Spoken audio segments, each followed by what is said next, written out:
Drafting the wrong player in fantasy football can cost you a fantasy football championship. And that's exactly what we're going to be avoiding today. Looking at 10 different players, starting at the back of the draft, moving all the way up to rounds 3, 2, and 1 that are being majorly overdrafted. But for each player, we're also going to recommend a player to take instead that's either drafted right next to them or even later on in the draft. Welcome into No BS Fantasy Football. My name is Seth. I'm a member of the Walter Picks projections team, and since I started my page in 2021, I've literally helped thousands of people just like you win their fantasy football championships. And that's exactly what we're going to do today with these avoids and who to target instead. So make sure you hit that like button, help us hit our like goal. It is a huge boost to the page. And if you're new, hit that subscribe button. We're on the road to 10K, and we're going to keep bringing advice like this that's going to help you win a fantasy football championship. Let's jump right to player number 10, avoid Jordan Addison. I know he's later on in drafts, but when we look at the 2025 results, and I'm not convinced that the quarterback situation, Kyler Murray,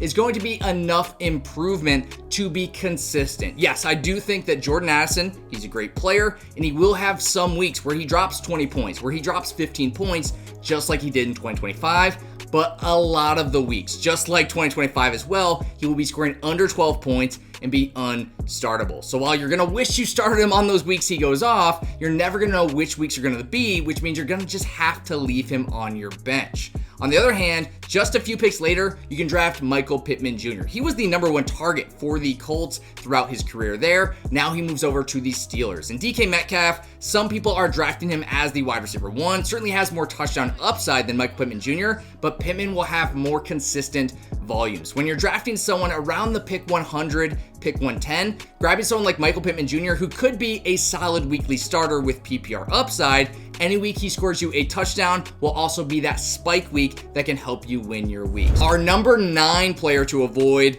Patrick Mahomes. Now, I'm not too against Mahomes. I think he's actually a decent value at his draft price, but one of the things that set him apart in 2025, one of the things that contributed to his multiple spike weeks was the rushing touchdowns. 5 rushing touchdowns, considering the amount of games he played, was quite a bit in 2025. And coming back off this injury, especially with a better running back like Ken Walker, those rushing touchdown weeks may not be happening nearly as much. And the reason why I'm also avoiding Mahomes is just a few picks later, you can get Brock Purdy. I know he missed a lot of time last year as well, but when he was playing, he's one of the best quarterbacks in all of fantasy football. You look at the wide receiver group this year, he's still got George Kittle, likely to be back for week 1. He's got Mike Evans this year, great touchdown upside, and of course Christian McCaffrey, meaning this 49ers offense is absolutely going to be cooking in 2026, and you get Purdy so late in the draft that going late quarterback is a great strategy. And as we get to number 8, if you guys have not done your first mock draft of the year, try it out in the Walter Picks app. I help with the app and the rankings. The bots are the best, so you're not wasting your time.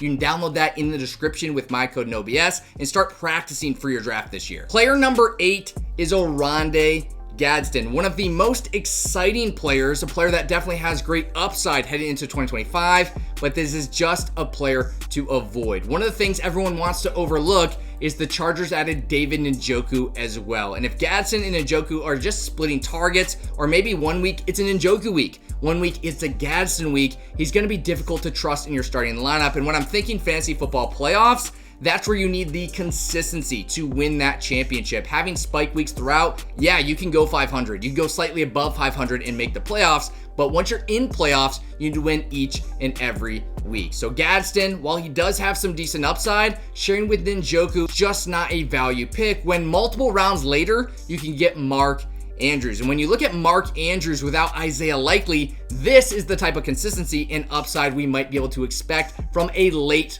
pick in the draft. Every time Likely's down, Andrews is a must start. Now Likely is on the Giants, meaning Andrews has every opportunity and every right as a younger tight end to be a top tier option for fantasy football this year. Number 7, and I just don't get why he's being drafted so high, is Blake Corum. Inside the first 100 picks, you're grabbing somebody that's a clear running back 2 for his team. Not for fantasy football. Running back 2s are fine. Running back 2 for his team. This is the Kyren Williams show. And drafting a high upside handcuff, almost like Blake Corum, it's just a mistake. And the reason why is that one pick later, you can get a lead back for his team, Chuba Hubbard. And if you're scared about Jonathan Brooks, use your last pick Jonathan Brooks is going as a last pick in most leagues. Going Chuba Hubbard, last pick Jonathan Brooks is a much better value than drafting Blake Corum, who's unlikely, again, we talked about trustworthiness throughout this video, to be a consistent option that you're willing to actually put in your lineup week after week. We're down to our top 6, and you guys are gonna like this next one,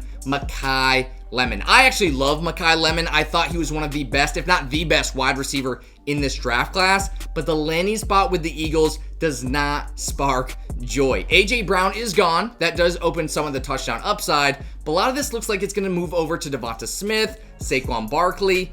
I like Eli Stowers, even though he hasn't been showing up in OTAs. Makai Lemon is the odd man out. He does not bring the same touchdown upside, but he also doesn't bring the volume because he's in this Eagles pass offense. And just a few picks later, you can go Brian Thomas Jr. Now, I know this is a big risk, but you look at the Jaguars offense, much higher passing, and Trevor Lawrence just this week was saying that last year, him and Brian Thomas Jr. not exactly on the same page. That relationship has improved greatly this offseason. So getting some great quotes from the quarterback saying they're going to get Brian Thomas Jr. back involved in round 7 or 8, a player that was a top 20 pick last year in fantasy football. That's the kind of steal I'm looking for. That's the kind of risk I'm willing to take over a player like Makai Lemon that just doesn't have that high of a ceiling. Now, number 5, you might not like as much. Avoid Bashal Tuten. I just look at his 2025 results. He just wasn't involved enough. A player going from this many points per game in this type of stats all the way to a round 5 pick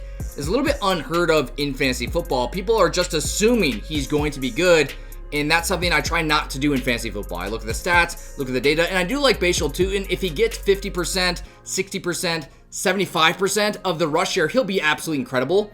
But the player I want to watch out for, not the player I'm drafting instead here, but a player I like as a sleeper, his running mate Chris Rodriguez Jr. Chris Rodriguez Jr. played at Kentucky with Liam Cohen. They bring Chris Rodriguez Jr. in. They don't really bring in further competition, which is why everyone loves Bashal Tuten. But if Rodriguez Jr. is getting the goal line touches, that will make Tuten a bust from the 5th round. And the player I'm drafting instead, much safer, still great upside, has his offense, DeAndre Swift. Luther Burden, huge upgrade this year. Rome Odunze, he's got that foot issue, but he could be great as well. Colson Loveland, upgrade. Caleb Williams, upgrade. Ben Johnson, 2nd year in the offense, upgrade. This is all going to benefit DeAndre Swift. And I know Kyle Monangai is there. I love Kyle Monangai too. He may take some touchdowns just like Chris Rodriguez Jr., but you look at the end of last season when Monangai started to take a little traction and went right back to Swift, especially in the playoffs. Those end of season games, the Bears absolutely had to win, which makes DeAndre Swift a much safer pick 5 picks later. The most confusing player on this list is number 4,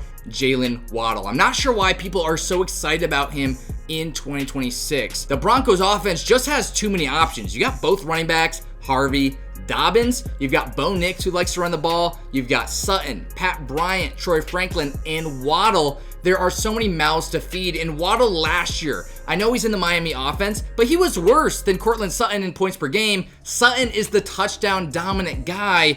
I would not be drafting Waddle in round 4, especially when a few picks later, which blows my mind, you can get McConkey. Keenan Allen, who led the Chargers in targets last year, 122, is gone. You look at the Broncos, so much competition for targets. You move over to the Chargers, they got Mike McDaniel and McConkey, who is the clear wide receiver 1. I'm definitely going McConkey every single time. Now for our top 3. If you guys have been enjoying this video so far, make sure you hit that like button and subscribe for more detail like this, not just avoids, but the targets as well. And number 3 is avoid Bucky Irving. He was very inefficient in 2025. Yards per carry, touchdown rate on the rushing side. His value was really in that PPR upside.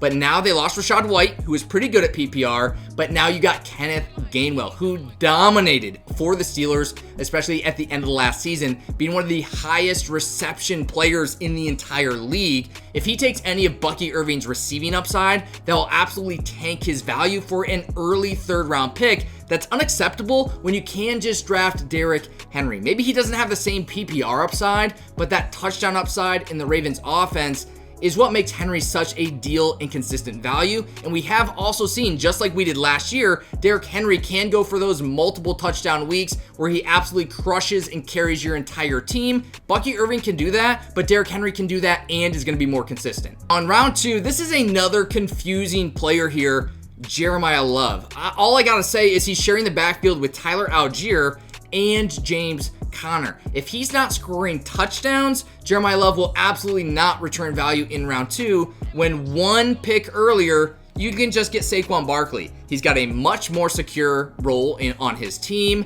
Maybe they don't pass as much, but Barkley, with A.J. Brown gone, can still be an improved receiver, and he's got all the touchdown, that goal line upside. Yes, Hurts takes some. Yes, Goddard takes some, but still Saquon's main backfield. So I don't really get why just one pick earlier, you can get Saquon with all this amazing potential, or one pick later, Jeremiah Love on an offense where he might share those goal line and red zone touches. Now our final player, with players like Amon-Ra St. Brown available, a player to target. Players like Devon Achane available, players to target. I'm avoiding Justin Jefferson. I know a lot of people are upset about him from 2025. I'm still going to avoid him in 2026 because Kyler Murray isn't the upgrade everyone thinks he is. You look at the stats of Kyler Murray's receivers in 2025, Trey McBride was 8 points better after Jacoby Brissett came in. He couldn't even help Trey McBride dominate, but Michael Wilson ended up hitting 1,000 yards almost entirely with Jacoby Brissett. Marvin Harrison Jr. was doing okay, but Justin Jefferson just doesn't have the quarterback like Sam Darnold, like Kirk Cousins, that allowed him to be the dominant wide receiver one that he is. Still the best receiver in the NFL in my opinion,